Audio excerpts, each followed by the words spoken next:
तो राधे राधे सभी को। जैसे कि आपने अभी रिसेंटली देखा होगा मेरे चैनल पे एक नई पॉडकास्ट रिलीज हुई है जिसमें हमने रामायण के मिथ्स के बारे में बात किया है। तो आज हम उसी का सेकंड पार्ट कवर कर रहे हैं, ठीक है। तो राधे राधे सभी को, मैं अतुल कुमार एक और नए एपिसोड के साथ आपके साथ आ चुका हूँ।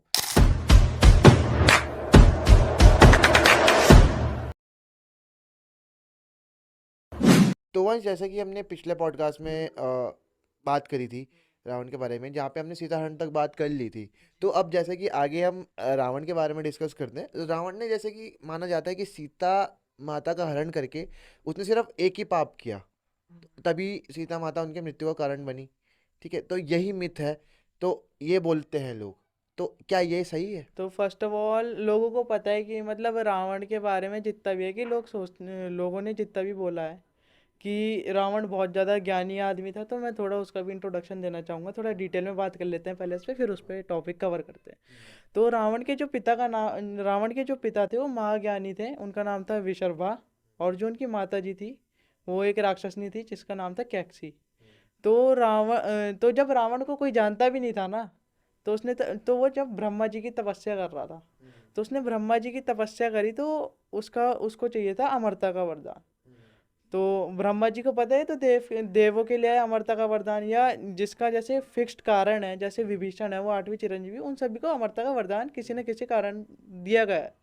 तो ब्रह्मा जी ने उसे मना कर दिया, तो क्रोध में आकर, गुस्से में आकर उसने ब्रह्मा जी से ये वरदान मांगा। उसे तो पता था कि वो, उसे लग रहा था वो किसी मनुष्य या किसी प्राणी के हाथों नहीं मारा जा सकता। तो उसने वरदान मांगा कि उसकी मृत्यु ना किसी देव और ना किसी सांप और ना, मतलब इनके अलावा नहीं की जा सकती। तो इसलिए प्रभु श्री राम ने मानव अवतार, मनुष्य के रूप में उसका संहार किया। और जो फिर जब रावण ने काफ़ी लोगों की तपस्या करी, काफ़ी देवों की, और काफ़ी सारे वरदान पाए, और उन्हीं का वरदान उनके विरुद्ध में इस्तेमाल किया। तो काफ़ी ज़्यादा देवों को भी उसने ट्रोल किया है, परेशान किया है।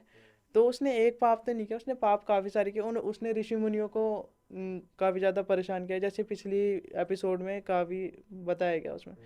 तो केवल सीता माता एक कारण नहीं थी कि क्या कहते हैं उन्होंने कि पाप करा है। तो उसने काफ़ी सारे पाप करे, ऋषि मुनियों के यज्ञ भंग करे हैं, काफ़ी ज़्यादा लोगों पे अत्याचार मचाया है।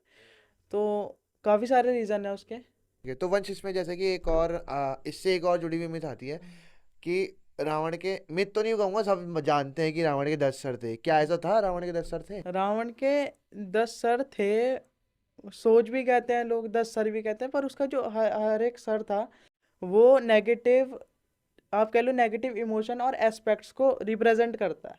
अब उसके 10 सर हैं, मैं बताना चाहूँगा। एक है कामा, क्रोध, मोह, लोभ, मादा, मत्सर्य, बुद्धि, मानस, चित्त और अहंकार। तो जितने भी काम का, तो मतलब पता होगा, लस्ट, काम, वासना वगैरह, उसकी मतलब बहुत ज़्यादा वो थी, सेक्सुअल डिज़ायर बोल सकते हैं हम। तो इन 10 सर के, जो ये 10 सर हैं उसके अलग अलग नेगेटिव इमोशंस को दर्शाते हैं। तो मतलब ऐसा नहीं, ऐसा तो शायद ऐसा बोला जा सकता है कि इसके 10 सर नहीं थे, उसकी 10 सोच थी। 10 सोच भी कह सकते हो, बट 10 सर है तो वो इन सब चीज़ों में हर एक चीज सोच, मतलब उसकी इतनी ज़्यादा वो थी कि वो अच्छे से बिल्कुल डीप इन सब के बारे में सोच सकता था। तो शायद इसीलिए उसके 10 सर कहते हैं, क्योंकि एक सर फिक्स उसी चीज पर सोच सकता था अच्छे से। अच्छा। तो ऐसे तो हम ऐसे भी कह सकते हैं उसके 10 ब्रेन थे। तो वाली बात आती है, क्योंकि अगर स्पेसिफिक उसका जो एक सर है वो एक चीज पर इतना डीप सोच सकता है, तो ऐसे तो 10 ब्रेन भी कह सकते हैं उसके। बाकी तो ये लोगों ने बताया है, सबने क्या कहते हैं, अभी शुरुआत से भी हम देखते आ रहे हैं कि उसके 10 सर है, तो वो है बाकी। बाकी इसे मिथ, एक तरह से मिथ नहीं भी है और है भी, ऐसा बोला जा सकता है। कि मिथ को हम ऐसा कवर कर सकते हैं कि हम, उसके 10 सर थे, पर उसकी बुद्धि, उसके जो 10, हम उसे ब्रेन को ले सकते हैं कि उसके अलग अलग तरीके से अलग अलग एस्पेक्ट्स हम ले सकते हैं। तो और कुछ आप रावण के बारे में बताना चाहेंगे? रावण को और काफी सारे श्राप भी दिए गए थे, जैसा कि नलकुबेर वाला श्राप। तो कुबेर जो थे उनके सौतेले भाई कहलाते हैं। तो कुबेर, एक दिन क्या हुआ था कि ना, नल कुबेर का जब विवाह हुआ था, वो उनकी जो वाइफ थी वो भी एक अपूर्व सुंदरी में से आती है, ब्रह्मांड की, जैसे कहते हैं ना इंद्रदेव जैसे सुंदरी वगैरह, तो अप्सराएं जिन्हें कहते हैं। तो फिर क्या कहते उसकी तो आपको पता है काम वासना वाला जो जब स्पेसिफिक एक उसका सर उस पे करता है, वो फोकस कर सकता है, तो उसकी काम वासना सेक्सुअल डिजायर बहुत स्ट्रांग थी। तो उनके उनके साथ उन्होंने गलत काम किया, तो क्रोध में आकर कुबेर भगवान ने उसे ये श्राप दिया था कि अगर वो किसी स्त्री की परमिशन के बिना उनको टच करेगा तो वो भस्म हो जाएगा। हाँ, तो काफी सारे ये भी थे, और आपको ये भी पता होगा कि उसके सिंहासन के नीचे जब बैठता था सिंहासन पे, तो वो शनिदेव के ऊपर पैर रखकर बैठता था। तो उनकी भी कहानी ये थी कि जब उनका पुत्र है इंद्रजीत, मेघनाथ के नाम से जानते हैं सब उसे, तो जब उसका जन्म होने वाला था, तो रावण ने सारे ग्रह को एक ऐसी लाइन में लगाया था कि ताकि इंद्रजीत का जब जन्म हो तो वो अमर हो। बट ऐसा नहीं हुआ। तो जब उसका जन्म ठीक टाइम पे जब होने वाला था, तो शनिदेव ने अपनी जगह चेंज कर ली थी, तो क्रोध में आकर रावण ने उन्हें बंदी बना लिया था। और शनिदेव भी तब आजाद हुए थे जब हनुमान जी ने लंका दहन करी थी। तो अब जैसे कि अभी वंश ने बताया कि हनुमान जी ने लंका दहन किया था जब वो शनिदेव आज़ाद हुए थे। तो उससे पहले चलो हनुमान जी के, अब अगर रामायण की बात हो तो हनुमान जी की बात ना हो तो हम इस पे, तो ऐसा तो नहीं हो सकता। तो इसमें पहले हनुमान जी का इंट्रो जानेंगे कि हनुमान जी के एक मिथ कही जाती है कि हनुमान जी का जन्म राम भगवान से पहले हुआ। तो ऐसा है क्या? देखिए, हनुमान जी के जन्म की दो दो कथाएं हैं। एक पहली कथा के अनुसार तो ये कह सकते हैं कि हनुमान जी का जन्म राम जी से पहले हुआ था। पर इससे पहले की कथा बताना चाहूँगा कि हनुमान जी का जन्म राम जी के जन्म के टाइम पे ही हुआ, एक साथ। कि मतलब जैसे कि मैंने पिछली वीडियो में आपको बताया था कि राम जी का जन्म एक यज्ञ से हुआ था, उस उनको प्रसाद मिला था। हाँ हाँ। तो कुछ मान्यताओं के अनुसार ये भी कहा जाता है कि हनुमान जब वो प्रसाद तीनों रानियों में बांटा गया दशरथ जी के द्वारा, तो उस टाइम पे एक चिड़िया बोलते हैं या बाज, उसने आके वो थोड़ा सा प्रसाद उठा के और वो उड़ गई थी वहाँ से। तो उड़ते उड़ते गलती से उसे एक जंगल में छूट गया। तो जहाँ पे वो छूटा वहाँ पे अंजना माता थी, तो उन्होंने वो उठा के खा लिया था। तो उससे हनुमान जी का जन्म हुआ, राम जी के जन्म के टाइम पे। पर कुछ मान्यताओं के अनुसार ये भी कहा जाता है कि जो अंजना माता थी, वो इंद्रदेव की सभा में एक अप्सरा थी। जी, उनका नाम था पहले पुंजिक स्थला। ठीक है। तो एक टाइम पे वहाँ पे इंद्र की सभा में ऋषि दुर्वासा आए, कुछ बातचीत करने या किसी काम के सिलसिले में आए वहाँ पे। तो जो पुंजिक स्थला थी वो बार बार इधर उधर जा रही होंगी, तो ऋषि दुर्वासा का जो है ध्यान भटक गया उस चीज़ से। तो उन्होंने गुस्से में आके उन्हें एक श्राप दे दिया कि तुम जो है कि बहुत चंचल किस्म के हो, तो इसलिए तुम वानर के रूप में जन्म लोगे। श्राप दिया एक तरीके से। तो फिर जब वानर के रूप में जन्म लिया उन्होंने, तो उनकी शादी केसरी जी से हुई, जो किष्किंधा के राजा थे। फिर उसके बाद हनुमान जी का जन्म हुआ। पर जो इसमें मिथ आपने बोला कि हनुमान जी का जन्म राम जी से पहले हुआ था, तो ये मिथ ही है कि, मिथ नहीं, ये रियलिटी है। हनुमान जी का जन्म राम जी से पहले ही हुआ था, और ये वाल्मीकि जी के रामायण में भी कहा गया है कि हनुमान जी का जन्म उनसे पहले हुआ था। और उनकी आयु जो थी वो बहुत तीव्र गति से बढ़ती थी। मतलब कुछ लोगों का ये भी कहना है कि 3 महीने में ही उनकी आयु बहुत जल्दी, वो बुद्धि से भी और शरीर से भी और बल से भी काफ़ी बड़े हो गए थे वो। कुछ लोगों का कहना ये भी है। और मतलब, और ये भी कहा जाता है कि रावण और हनुमान जी को एक साथ जोड़ा जाता है उनके बल के अकॉर्डिंग। अच्छा। हम्म। रावण को और हनुमान जी को। एक जैसा माना जाता है। पर हनुमान जी इसलिए अलग है क्योंकि वो भक्ति में थे, और उनको अहंकार किसी चीज़ का नहीं था। और रावण एक अहंकारी इंसान था। भक्त तो वो भी था शिव जी का, पर रावण एक अहंकारी था, और हनुमान जी को किसी चीज़ का कोई अहंकार नहीं था। तो जैसे कि वंश अभी श्यामानंद ने बताया कि रावण को और हनुमान जी को एक ही समान माना जाता है बल में। तो मैंने ये भी सुना है कि उनका युद्ध भी हुआ था। बल में तो मैं कहना चाहूंगा हमारे बजरंग बली जैसा तो कोई रहा ही नहीं है पूरी सृष्टि में। अब मेरे को जितना पता है कि जब युद्ध हो रहा था, रामायण का युद्ध हो रहा था, तो हनुमान जी किसी के साथ युद्ध कर रहे थे, तो पीछे से रावण आया, तो हनुमान जी की हल्की सी कोनी उसके लग गई और उसके पैर डगमगा गए। तो तब रावण ने बोला कि रावण के भी पैर डगमगा दिए, कुछ तो बात है। तो उन्होंने ये बोला था, तो मतलब उसकी हनुमान जी की खाली कोनी लगने से उसके पैर डगमगा गए। अगर उनका युद्ध होता तो सोचो क्या होता फिर। मतलब ये मिथ है कि रावण का युद्ध हुआ था। हाँ, तो मैं इन सब बातों से यही कहना चाहूँगा कि हनुमान जी और रावण का तो युद्ध नहीं हुआ था, बट बाली और रावण का युद्ध हुआ था। ये शायद आपको भी पता होगी, बात आपने सुनी भी होगी। तो मेरे को पूरा क्या कहते हैं स्टार्टिंग तो नहीं पता, बट मेरे को ये पता है कि जो बाली था उसको ये वरदान प्राप्त था कि अगर वो किसी से भी युद्ध करेगा तो सामने वाले की आधी शक्ति उसके शरीर में समा जाएगी।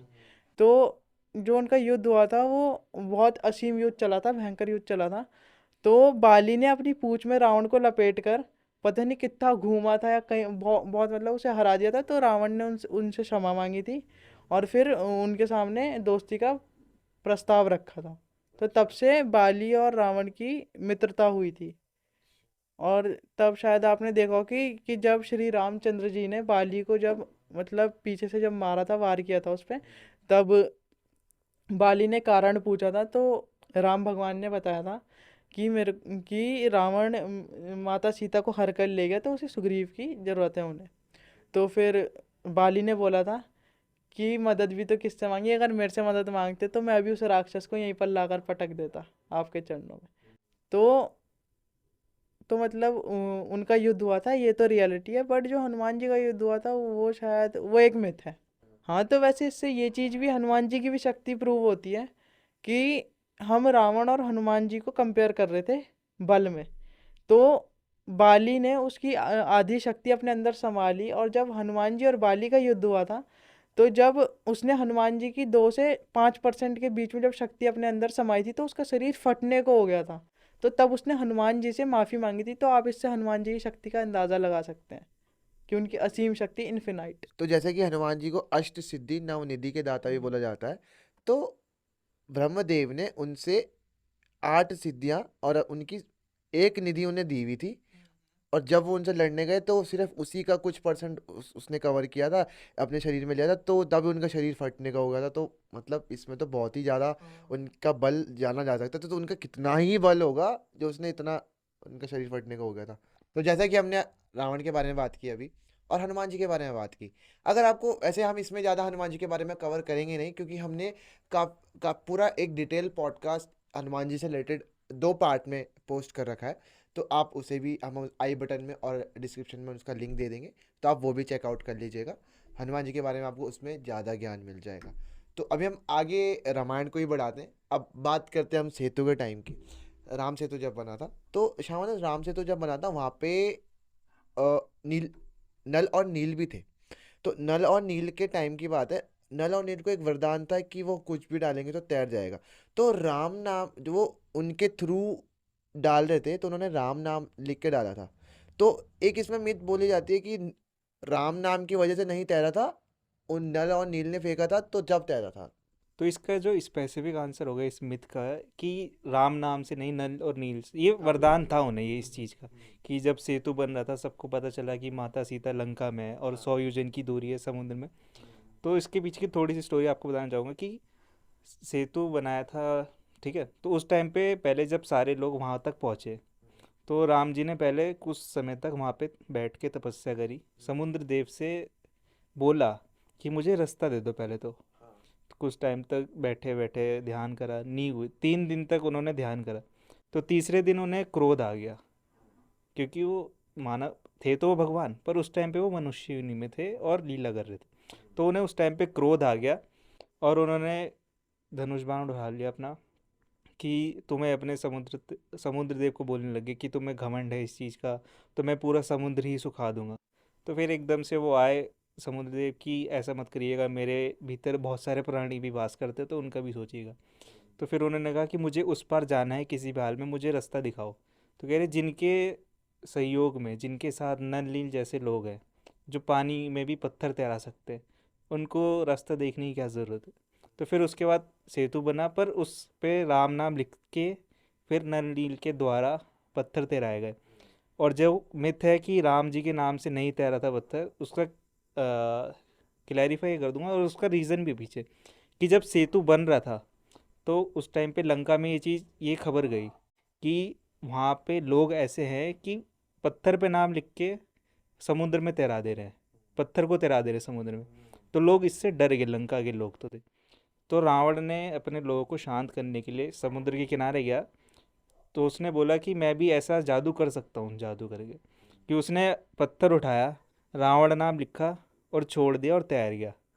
तो लोगों को लगा कि ठीक है, हमारे स्वामी को भी पत्थर तैरना आता है समुद्र में, तो वो घर में चले गए शांत। तो फिर उनकी पत्नी ने पूछा कि स्वामी आपने ये कैसे करा, कि मैं जानती हूँ आप ये सब नहीं कर सकते। तो उसने बोला कि मैंने पत्थर उठाया, नाम लिखा रावण, और उसको राम जी की सौगंध दे दी कि अगर तू नहीं तैरा, तेरे को सौगंध है राम जी की, अगर तू नहीं तैरा तो इसलिए वो पत्थर तैरा। तो बेसिकली पत्थर जो तैर रहे थे वो राम नाम से ही तैर रहे थे, क्योंकि राम जी जिसे पकड़ लेते हैं वो तर जाता है, और जिसे छोड़ देते हैं वो डूब जाता है। अच्छा, तो मतलब बेसिकली वो तो राम नाम से, वो तो हमें पता ही है, सबको पता है कि वो राम नाम से थे, तो ये एक मिथ कही गई है ऐसा कि नील राम जी के नाम से नहीं, तो और नील नल और नील के हाथ से उन पे फेंका गया पत्थर, तो जब उनका नहीं नहीं, वरदान था उन्हें, पर जो पत्थर तैर रहे थे वो राम नाम से ही तैरते हैं। वो तो है ही बात कि जिसने राम को पकड़ लिया और जिसने राम ने जिनको पकड़ लिया तो वो तर पार ही है फिर। आ रही है। और सेतु से जुड़ी एक और कहानी आपको छोटी सी बताना चाहूँगा कि आपने गिलहरी देखी होगी। गिलहरी के पीठ पे 3 निशान रहते हैं। तो उसके पीछे एक बहुत ही प्यारी सी एक छोटी सी कहानी है कि जब सेतु बन रहा था तो सब लोग अपना योगदान दे रहे थे। राम जी भी काम कर रहे हैं, लक्ष्मण जी भी, हनुमान जी भी। तो गिलहरी ने भी धूल उठा के, क्योंकि छोटी सी है बहुत प्यारी सी, तो गिलहरी भी धूल उठा के डालने लगी उस पर। तो जो बाकी दूसरे वानर थे वो उस पर हंसने लग गए कि छोटी सी है, कि कुछ है नहीं है। तो फिर वो उदास हो गई थोड़ा। तो फिर राम जी ने उसे जो है प्रेम से स्पर्श करा और उसे वरदान दिया था। ऐसे प्यार से हाथ फेराया तो उस पर वो 3 लाइन बन गई थी, कि मतलब हनुमान राम जी ने कहा कि वो, मतलब जैसे कि लोग बड़े पत्थर उठा रहे, छोटे पत्थर उठा रहे, उन्होंने कहा कि प्रयास, जो प्रयास कर रहे वो महत्वपूर्ण है। चाहे तुम बड़ा पत्थर उठाओ या छोटा कंकड़, प्रयास बहुत ही ज़्यादा महत्वपूर्ण है। प्रयास हमेशा करते रहना चाहिए। हाँ, तो इससे एक हमें एक सीख भी मिलती है कि चाहे हम कुछ भी करें, चाहे हम कुछ भी बड़ा कर रहे हैं चाहे छोटा कर रहे हैं, वो बड़ा बन ही जाएगा अगर प्रयास हम उसमें करते रहेंगे करते रहेंगे करते रहेंगे। तो क्योंकि ये छोटे से ही शुरुआत करनी चाहिए, और हम्म, फिर आगे चल के वो बड़ा खुद ही हो जाता हाँ, पर करते रहो, है। करते रहो बस। करते रहना चाहिए। ठीक तो है। ये टोटली वैसे मिथ है। तो इसमें शामिल एक चीज़ मैं बोलना चाहूँगा, इसमें हम आगे बढ़ते हैं। तो इसमें ना दशहरे की बात पे आते हैं हम। जैसे कि बोला जाता है कि दशहरा के दिन रावण की मृत्यु हुई थी, तो दशहरा इसलिए मनाया जाता है। पर जैसा कि रामायण में और सब चीज़ हम पढ़ते हैं और सारी चीज़ें हमने गूगल भी की और सारी चीज़ें पता लगी, तो उसमें जो बोला जाता है कि दिवाली से एक दिन पहले तब राम जी आए थे और एक दिन पहले रावण की मृत्यु हुई थी। तो इसका सिनेरियो क्या है? ये भी तो एक मिथ हुई कि दशहरा हम क्यों मनाते हैं फिर? सबसे पहले दशहरा हम इसलिए मनाते हैं क्योंकि जो नवरात्रों के तुरंत बाद ही हमारा दशहरा आता है, ठीक है। तो 9 दिन माता माता का युद्ध चला था, माता वैष्णो का युद्ध चला था असुर से, जिसका नाम था महिषासुर, ठीक है। तो 9 दिन युद्ध चला था वो, और 10वें दिन उसका वध हुआ था। तो इसलिए हम दशहरा मनाते हैं। और रावण को हम इसलिए जलाते हैं क्योंकि उसे एक बुराई का प्रतीक मान के रावण को हम 10वें दिन, दशहरा के दिन जलाते हैं। पर जो 10वें दिन जली थी वो लंका जली थी, ऐसा मान्यताओं के अनुसार बोला जाता है कि हनुमान जी ने लंका जला के माता सीता का संदेश लेके वो वापस आए थे। और जो युद्ध चला था, क्योंकि आपने जैसे कि क्वेश्चन करा कि जैसे कि दिवाली के एक दिन पहले राम जी वापस आए थे, ठीक है। तो युद्ध जो चला था, मतलब कहीं कहीं पे ये लिखा जाता है कि युद्ध जो चला था 8 दिन का चला था। किसी में ये मान्यता है कि 13 दिन का, कहीं कहीं पे 12 से 14, और कहीं पे 18। ऐसे कोई स्पेसिफिक आंसर नहीं है, और पढ़ने में भी नहीं आ रहा है। तो मैं एक चीज़ बोलना चाहूँगा ऑडियंस को, अगर कोई इसमें जैसे हमें इसका स्पेसिफिक आंसर नहीं मिल रहा है कि किस दिन कितना टाइम हमारा युद्ध चला था रामायण का, तो इसमें अगर कोई ज्ञानी पर्सन जिसे इस चीज़ की नॉलेज हो, वो इस पॉडकास्ट को देख रहा हो, तो कमेंट बॉक्स में हमें करेक्ट कर सकता है और स्पेसिफिक आंसर दे सकते हैं कि इस दिन स्पेसिफिक हुआ था और इस दिन इतना टाइम का युद्ध चला था। ठीक है, तो जो भी इस पॉडकास्ट को देख रहे हो तो कमेंट बॉक्स में ज़रूर आंसर दीजिएगा अपना। तो आगे बढ़ते हैं इसमें। तो जैसे कि मान्यताओं के अनुसार और वाल्मीकि जी के रामायण में जो लिखा है कि युद्ध 13 दिन चला था, ठीक है। तो 13 दिन युद्ध हुआ, और फिर लास्टवें दिन रावण की हत्या हुई, राम जी ने उसको मारा। तो फिर उसके जैसे दिवाली के एक दिन पहले वो जा ही रहे थे, पर वो अगर पैदल जाते तो उन्हें बहुत टाइम लग जाता। तो इसलिए और भरत ने एक वो खाई थी, कसम खाई थी एक तरीके से, कि अगर आप 14 साल पूरे होने तक नहीं आते, एक भी क्षण का विलंब करते हैं, लेट करते हैं, तो वो अग्नि स्नान कर लेंगे। तो कह सकते हैं कि उस टाइम जब युद्ध भी चल रहा था तो राम जी समय के साथ भी लड़ रहे थे। हम्म एक प्रसंग ये भी आता है कि रामास बैटल विद टाइम, ऐसे करके। तो उस टाइम पे राम जी को लगा कि अगर हम पैदल जाएंगे तो बहुत टाइम लग जाएगा, उड़ के भी जाएंगे अगर पुष्पक विमान जो रावण का था तो उससे भी थोड़ा समय लगता। तो उन्होंने हनुमान जी को भेजा फिर, क्योंकि हनुमान जी जिस तीव्र गति से उड़ते हैं वो बहुत तेजी से में गए थे। तो हनुमान जी ने लंका से एक छलांग मारी और सीधा एकदम तेजी में सीधा अयोध्या में पहुंचे। और फिर वहाँ पे भरत जी को बोला कि आप अग्नि स्नान मत करिए, क्योंकि भरत जी ऑलरेडी पूरी अग्नि स्नान की तैयारी करके बैठ चुके थे, लकड़ियाँ वगैरह लगा के एकदम आग की मशाल लेके बिल्कुल, कि बस नहीं आने वाले कि बैठ जाओ। तो जैसे ही हनुमान जी पहुँचे तो हनुमान जी ने उन्हें बता दिया कि अ, राम जी जो हैं आने वाले हैं, युद्ध समाप्त हो गया, वो माता सीता के साथ आ रहे हैं। फिर पुष्पक विमान में राम जी बैठे और विभीषण वगैरह के साथ, जो कि लंका के राजा हो गए थे। युद्ध खत्म होने के बाद राम जी ने उन्हें राज्य सौंप दिया था। तो फिर वो उनके साथ वहाँ पे सीता माता के साथ आ गए थे। वो फिर अयोध्या आए, फिर अयोध्या आने के बाद फिर दिवाली मनी। हाँ, तो वही चीज़ ना, क्योंकि इसी तो मिथ ही है, क्योंकि 10 दिन बाद और कि हम कि दशहरा क्यों मनाते हैं। दशहरा तो हम एक एज अ बुराई पे अच्छाई की जीत के लिए क्योंकि बुराई का प्रतीक मानते हैं, तो एज अ हाँ, तो हम उसके लिए पुतला जलाते हैं। वो रावण को नहीं जलाते, रावण का पुतला जलाते हैं। रावण का पुतला जलाते हैं, बिल्कुल करेक्ट।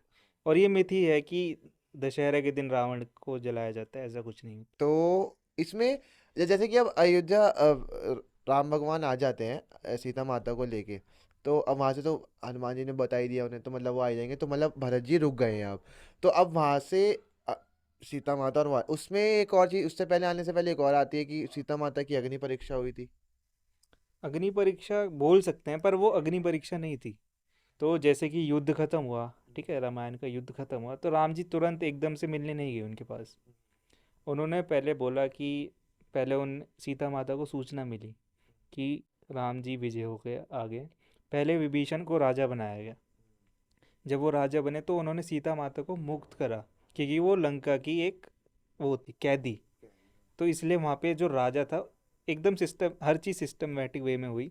राजा बने, फिर उन्हें मुक्त करा गया, तब सीता माता आई। तो राम जी फिर उनके पास गए और उन्होंने डायरेक्ट उनसे बात ना करके उन्होंने कहा कि अग्नि के द्वारा वो आएंगी तब वो उनसे बात करेंगे। क्योंकि जैसे कि मैंने आपको पहले बताया था, राम जी ने सीता, जो ओरिजिनल सीता माता थी, वो अग्निदेव को सौंप दी थी और उनसे परछाई ले ली थी कुछ समय के लिए। तो जब उन्होंने बोला कि लक्ष्मण से उन्होंने बोला कि सीता माँ आ रही है, तुम्हारी सीता भाभी आ रही है, तो अग्नि तैयार रखो, वो अग्नि परीक्षा दे के फिर आएंगी, ऐसा उन्होंने बोला। तो लक्ष्मण जी को बहुत गुस्सा आ गया कि हमने जो इतना युद्ध करा, अभी हम, और सीता माता जो इतनी पवित्र है, आप उनको अग्नि परीक्षा क्यों बोल रहे हैं? ऐसे तो गलत सिग्नल जाएगा कि माता सीता गलत है, इसलिए अग्नि परीक्षा ली जा रही है। तो उन्हें बहुत गुस्सा आया और वो राम जी से युद्ध करने के लिए तैयार हो गए उस टाइम। तो उन्होंने उन्हें प्यार से समझाया कि मैं उन्हें अग्नि परीक्षा देने के लिए नहीं बोल रहा हूँ, बस अग्निदेव से अपनी सीता वापस मांग रहा हूँ। तो उन्होंने वो कहानी बताई कि मतलब उन्होंने सीता दे दी थी कुछ टाइम के लिए। तो फिर वो शांत हो गए, फिर उन्होंने अग्नि तैयार करी। और जब अग्नि जली सबके सामने, अग्नि जब जली, फिर उससे सीता माता, जो रियल वाली सीता माता, वो प्रकट हुई सिंपली, और अग्निदेव ने उन्हें वापस सौंप दिया राम जी को। अग्नि परीक्षा एक मिथ है, क्योंकि बोलते हैं ना लोग, क्योंकि अग्नि परीक्षा लेके वापस आई हैं वो। ऐसा तो नहीं, क्योंकि सारे के सारे वो भी बोलने लग गए थे ना, जो उनके प्रजा थी वही बोलने लगी थी कि ये तो वहां पे रही है, तो ऐसा कुछ तो नहीं हो सकता। तो वो भी एक तरह से वो भी एक लीला ही थी कि उनको दिखाने के लिए कि अग्नि अग्नि की परीक्षा भी हो गई और वो भी हो गया। और पर सारी क्वेश्चनिंग तो फिर भी होती है, क्वेश्चनिंग तो जैसे कि होती है। धोबी ने करी थी। तो जैसे कि अभी श्यामानंद ने बताया सीता माता के बारे में, उन्होंने अग्नि परीक्षा वाला सिनेरियो पूरा क्लियर किया। तो इसमें एक चीज़ कर सकते हैं हम, इसमें एक और स्टोरी आती है। तब श्री रामचंद्र भगवान जी का वैकुंठ धाम जाने का समय आ गया था। तो उसमें एक एक और स्टोरी आती है हनुमान जी वाली। तो हनुमान जी को जैसे उन्होंने पाताल में भेज दिया था, और उसमें उन्होंने अ, सनातन धर्म का एक तरह से रेफरेंस हुआ था कि सनातन धर्म कभी एंड नहीं होता और वो इन्फिनिटी है, वो चलता ही रहता है। तो इस चीज़ के बारे में वो स्टोरी आप बताएंगे? हाँ, तो जब काल उनके पास आए थे और जब उन्होंने बताया था कि अब वैकुंठ जाने का टाइम, क्योंकि बिकॉज चाहे वो भगवान ही क्यों ना हो, वो उस टाइम पे मनुष्य रूप में थे तो उनको भी देह त्यागना था। तो अब हनुमान जी तो हैं, क्या कहते हैं कि काल नहीं आ सकता, तो अब जहाँ प्रभु श्री राम जाएंगे उनको भी जाना है। अब जब उनके साथ हनुमान है तो यमराज जी तो उनके पास आ ही नहीं सकते, उनका काल आ ही नहीं सकता। तो उन्होंने क्या करा था, उन्होंने एक रिंग पहनी हुई थी, तो उन्होंने अपनी रिंग एक छोटी सी दरार में डाल दी और उन्होंने हनुमान जी को बोला कि ये लेकर आओ। तो उन्होंने अपना एक बिल्कुल मक्खी के बराबर अपना शरीर किया और फिर वो रिंग को लेने गए। तो फिर वो वहाँ पर जाते हैं तो उन्हें वासुकी नाग मिलता है और वहाँ पे बहुत सारी ऐसी रिंग्स पड़ी रहती हैं। तो वासुकी उन्हें बोलते हैं कि एक और बार आपको मूर्ख बना दिया। तो फिर हनुमान जी कहते हैं नहीं, मैं तो यहाँ पे पहली बार आया हूँ। तो वो बोलते हैं कि आप कई बार हो चुके हो, कई बार आपका जन्म हो चुका है। मतलब उन्होंने मल्टी यूनिवर्स का पूरा रेफरेंस दिया कि एक समय का चक्र है, वो घूमता रहता है। वो एट अ सेम वो हर एक टाइम पर वापस से आता है और वापस से शुरू होता है। तो उसमें हमारे सनातन धर्म का मतलब एक वो दिया है कि ये जो ब्रह्मांड है वो मतलब हर आदमी दोबारा जन्म लेता है, वापस से सतयुग की स्थापना होती है, त्रेता आता है, द्वापर आता है, कलयुग आता है। तो ऐसी राम भगवान का भी काफ़ी बार जन्म हुआ है, हनुमान जी का। तो फिर जब वो वहाँ पर भेज देते हैं तो फिर हमारे जो रामचंद्र भगवान है वो सरयू नदी में जाकर अपना देह त्यागते हैं और फिर वो वैकुंठ की ओर लौट जाते हैं। तो जैसा कि इसमें अभी वंश ने बताया कि इन्फिनिटी वाली बात आई कि सनातन धर्म हमारा इन्फिनिटी है, तो इसमें एक और आता है तो मल्टीवर्स भी इन्होंने बोला, तो मल्टीवर्स के बारे में थोड़ा सा आप बताना कि इन्होंने भी एक स्टोरी बताई हनुमान जी के बारे में, एक सेम स्टोरी ऐसी कृष्ण जी के बारे में भी है द्वापर युग में। तो मतलब ऐसी बात है कि जैसे विष्णु जी को ब्रह्मा जी ने ही बोला कि आपका अवतार का टाइम हो गया, कृष्ण बन के आपको अवतरित होना है। ठीक है, तो उन्होंने अवतार लिया, पर कुछ टाइम बाद ब्रह्मा खुद ही भूल गए कि मैंने ही बोला था इन्हें। अब वो नीचे कृष्ण जी लीला कर रहे हैं और ब्रह्मा जी ऊपर से देख के बोल रहे हैं कि ये लीला कौन कर रहा है बालक। तो उन्होंने कहा, "ये कृष्ण है, विष्णु जी का ही अवतार, आपने ही भेजा था।" तो उन्होंने कहा कि नहीं, मेरे को बताए बिना कैसे कर सकते। उन्हें एक तरीके से घमंड हो गया कुछ उस टाइम के लिए। तो उन्होंने कहा नहीं, ये कृष्ण। तो उन्होंने बोला कि मैं इनकी परीक्षा लूँगा। तो एक दिन वो पृथ्वी लोक पे आते ब्रह्मा, और कृष्ण जी के सारे मित्रों को उठा के ब्रह्मलोक ले जा लेते हैं। तो फिर बोलते कि अब देखता हूँ कि अब क्या करेगा ये बालक। तो उसे कृष्ण जी को अभी भी एक बालक के रूप में देख रहे हैं। तो कृष्ण जी ने अपने अनेकों रूप बनाए और घर चले गए, अपने दोस्तों के रूप बना के घर चले गए। तो उन्हें लगा, वो चौंक गए, उन्हें लगा कि ये कैसे हो गया। फिर कृष्ण जी एक दिन पेड़ के नीचे बैठे थे, क्योंकि डेली वो सिर्फ अपने सारे रूप पूरे वृंदावन में उन्होंने फैला दिए, हर घर में उनका एक रूप है। और चलते जा रही टाइम, चलते जा रहा है, और उनके जो मित्र हैं ब्रह्मलोक में आराम से सो रहे हैं। अब उन्हें भी वापस बुलाना था, ब्रह्मा का घमंड भी तोड़ना था। तो फिर कृष्ण जी एक दिन पेड़ के नीचे बैठे थे और उन्होंने ब्रह्मा को बुलाया बात करने के लिए, क्योंकि उन्हें पता चल गया था कि उनके जो मित्र हैं वो ब्रह्मलोक में हैं। तो उन्हें ये चीज़ पता चल गई। तो उन्होंने ब्रह्मा को बुलाया और पूरे मल्टीवर्स के ब्रह्मा को बुला दिया, हर यूनिवर्स के ब्रह्मा आने लग गए। एक जो ब्रह्मा है, फिर दूसरे, कोई 4 सर वाला, कोई 5 सर, किसी का एक ही सर, किसी का अनेक सर, कि कोई एक स्वान पे आ रहा, कोई दो दो किसी के हैं। हर यूनिवर्स से लाखों ब्रह्मा आ गए वहाँ पे। कृष्ण जी तो एक ही हैं, पर ब्रह्मा लाखों थे। तो जो उस यूनिवर्स का ब्रह्मा था वो कह रहा, ब्रह्मा तो मैं हूँ, ये कौन है। तो फिर कृष्ण जी ने उन्हें याद दिलाया कि तुम सिर्फ इस यूनिवर्स के रचयिता हो और ये पूरे मल्टीवर्स के रचयिता हैं। हर यूनिवर्स से मैंने तुम्हें ब्रह्मा को बुलाया ताकि तुम्हारा घमंड उतरे। तुम्हारे कहने पे मैंने अवतार लिया और तुम यही बात भूल गए, ऐसे कृष्ण जी ने उन्होंने कहा। तो फिर वो उनसे क्षमा वगैरह मांगते कि मेरे मुझसे भूल हुई, मुझे क्षमा कर दो। और फिर वो सारे ब्रह्मा को जो है वापस भेज देते। तो इसमें मतलब एक मल्टीवर्स की बहुत अच्छी कहानी आ कृष्ण जी ने कुछ टाइम के लिए पूरा मल्टीवर्स ब्रह्मा को दिखा दिया था। हम्म। तो मतलब ये तो एक तरह से सच ही है, हमारा मल्टीवर्स है, मतलब एक धरती, दूसरी धरती, दूसरा जुपिटर, ऐसे करके वो कितने लाखों जो अनगिनत, अनगिनत बोल सकते हैं मल्टीवर्स। तो जैसे मल्टीवर्स की बात ही कर रहे हैं, तो एक और रेफरेंस है जिसने हर यूनिवर्स में जाके देखा है मल्टीवर्स। मतलब मतलब यूनिवर्स देखा, हर यूनिवर्स देखा बेसिकली। तो उसमें एक, जैसे कि शिव जी जो है पार्वती जी को कुछ कहानी बता रहे होते हैं जैसे महाभारत से जुड़ी कहानी या रामायण से जुड़ी कहानी, तो वो कथा सुनाते हैं पार्वती जी को हमेशा से। तो उन्होंने बताया कि एक भक्त रहे, कागभूषणी एक भक्त रहे। तो उनको ये वरदान था कि वो हर यूनिवर्स में जाके देख सकते थे। तो उन्होंने हर यूनिवर्स की महाभारत देखी, हर यूनिवर्स की रामायण देखी, हर यूनिवर्स में जाके उन्होंने देखा कि एक महाभारत में हम जीत रहे हैं तो किसी में हम हार रहे हैं, अच्छा। किसी में कलयुग पहुंच चुका है चरम सीमा पे, किसी में अभी सतयुग ही चल रहा है, राम जी लीला कर रहे हैं, और किसी में रावण जीत रहा है, किसी में रावण हार रहा है, फिर जैसे कि वो हारते ही। हर यूनिवर्स में अलग अलग कहानी उन्होंने अनगिनत बार देखी। अलग अलग तरीके से। पर उन्होंने एक चीज़ जो देखा कि कृष्ण जी और विष्णु जी एक हैं। हर यूनिवर्स में अवतार उनके हो रहे हैं पर वो हैं सिर्फ एक ही। तो यही कहना चाहूँगा कि अपना जो सनातन धर्म है वो काफ़ी बॉस है, मतलब बहुत वास है। मतलब इतना ज़्यादा, इतना हम डीपली घुसते जाएंगे, समझते जाएंगे, घुसते ही चले जाएंगे, घुसते चले जाएंगे। अंत नहीं है, अनंत है।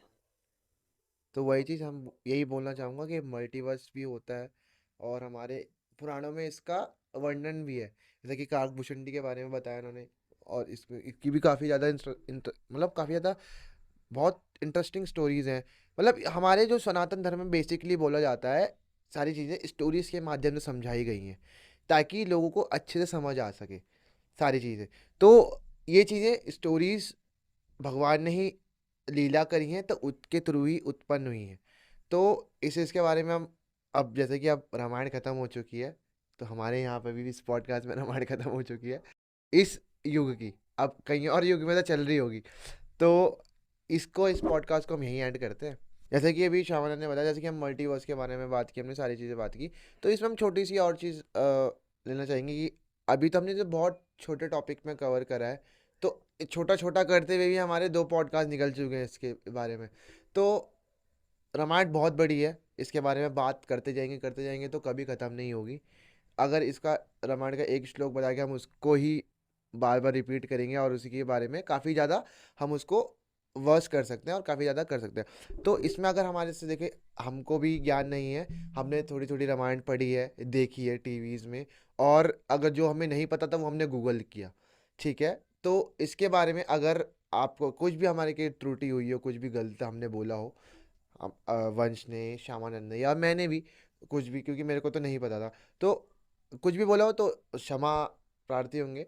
तो अगर आपको लगता है कि, और जैसे कि मैंने आपको बताया, इसमें कमेंट्स में अपना ज़रूर फीडबैक दीजिए, और अगर आपको लगता है कि इसमें कुछ सुधार हो सकता है वीडियोस में और काफ़ी ज़्यादा, वो हमें बिल्कुल सजेशन दीजिए।